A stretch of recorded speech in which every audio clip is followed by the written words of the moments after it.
नमस्कार दोस्तों, क्यूकी न्यूज पर आपका स्वागत है। तो दोस्तों, 2019 में भारत को एक स्वदेशी जेट इंजन की आवश्यकता महसूस हुई, क्योंकि हमारे कई सारे प्रोजेक्ट एक साथ चल रहे थे, जैसे तेजस, तेजस मार्क 2, एमका और ओरका, जो भारत एक साथ विकसित करने के प्रयास में था। लेकिन सबसे बड़ी समस्या यही थी कि भारत के पास कोई भी स्वदेशी जेट इंजन नहीं था जो कि इनमें इस्तेमाल किया जा सके। इसलिए हमने इंजन अमेरिका के जनरल इलेक्ट्रिक से खरीदा था या खरीद रहे हैं।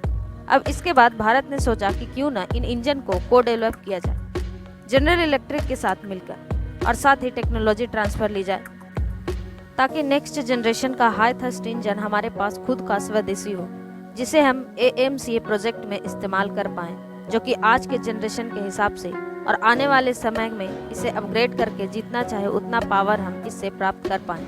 लेकिन अमेरिका की तरफ से इसको लेकर मना कर दिया गया और टेक्नोलॉजी ट्रांसफर से इनकार कर दिया। उसके बाद भारत ने दूसरे दरवाजे खटखटाए, जिसमें यूके की रोल्स रॉय और फ्रांस की सैफरन थी। और अब ये फाइनली खबर आ रही है कि फ्रांस और भारत मिलकर एक जेट इंजन को विकसित कर रहे हैं और साथ में ही पूरा टेक्नोलॉजी ट्रांसफर भी करेंगे, जिससे कि AMCA की डिमांड पूरी की जा सकेगी। लेकिन इसी बीच कुछ बड़ी खबर निकल कर आ रही है जो आपको यकीनन अच्छी लगेगी जानकर।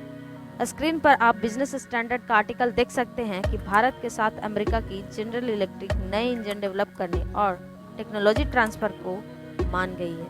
वैसे मैं आपको बताते चलूं कि पहले हम 98 किलो न्यूटन के इंजन को इस्तेमाल करते थे, लेकिन AMCA में इंजन थ्रस्ट की ज़रूरत थोड़ा ज़्यादा है, तो उसलिए अब हमें और भी पावरफुल इंजन की ज़रूरत पड़ेगी, जिसकी थ्रस्ट होगी 116 किलो न्यूटन की। और इसके लिए फ्रांस की सैफरन और यूके की रोल्स रॉयस दोनों ही कंपनियों ने हामी भर दी थी। और भारत फ्रांस के साथ तो इस इंजन पर काम भी कर रहा है, लेकिन अब ये सब देख अमेरिका भी मार्केट में कूद पड़ा, क्योंकि अमेरिका पहले सोचता था कि वो भारत को इंजन बेचकर जिंदगी भर मोटा मुनाफा कमाएगा।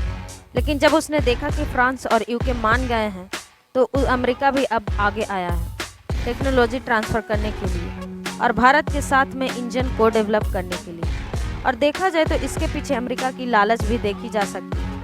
वो ऐसे कि 2019 में अमेरिका को नहीं पता था कि भारत को कोई भी देश टेक्नोलॉजी देने के लिए तैयार होगा जेट इंजन की, तो अमेरिका ने भी एडवांटेज लेने की कोशिश की। उसने सोचा कि क्यों टेक्नोलॉजी देकर एक ही बार पैसा लिया जाए, क्यों ना भारत को हर वक्त इंजन बेचा जाए और उससे बार बार पैसा कमाया जाए। लेकिन अब जब अमेरिका को ये पता चला कि फ्रांस के साथ टेक्नोलॉजी देने की डील बिल्कुल आखिरी चरणों में चल रही है, तो और साथ ही यूके का रोल रॉयस भी टेक्नोलॉजी देने को तैयार हो गया है, तो क्यों भला हम इतना सारा मुनाफा एक साथ छोड़ दें।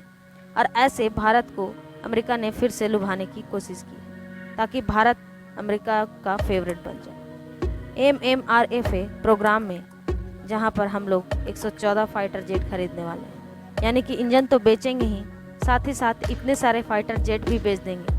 और यही अमेरिका की प्लानिंग यहाँ पर दिख रही है। हालांकि अभी भारत सरकार का कोई आधिकारिक जवाब नहीं आया है इस डील पर। देखते हैं भारत सरकार क्या फैसला करती है। तो दोस्तों, इस वीडियो में इतना ही। बाकी आपका क्या मानना है इस रिपोर्ट के बारे में हमें कमेंट करके जरूर बताएं। धन्यवाद।